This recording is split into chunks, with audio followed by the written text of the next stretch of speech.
Hi అండి, నమస్తే. Welcome to Sai Annapurna kitchen. ఈరోజు శ్రావణ శుక్రవారం పూజ అండి.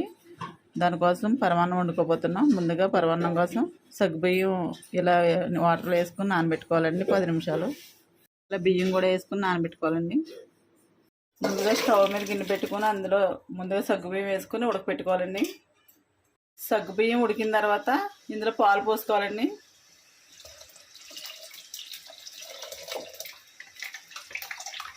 ఇలా పాలు మరుగుతున్నప్పుడు ఇందులో బియ్యం కూడా వేసేసుకోవాలండి. ఇలా బియ్యం కూడా వేసుకున్నాక దగ్గర పడేంత వరకు ఉడికించుకోవాలండి. ఇలా బియ్యం కూడా మెత్తగా దగ్గరకు ఉడికిపోయిన తర్వాత స్టవ్ ఆఫ్ చేసేసుకొని అందులో బెల్లం కలుపుకోవాలి.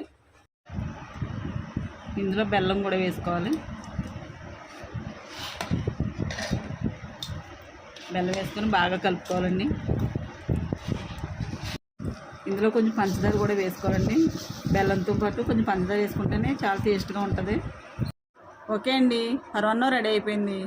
మా వీడియో కనుక నచ్చినట్లయితే లైక్ చేయండి, షేర్ చేయండి, కామెంట్ చేయండి. మా ఛానల్ని సబ్స్క్రైబ్ చేయండి. Thank you.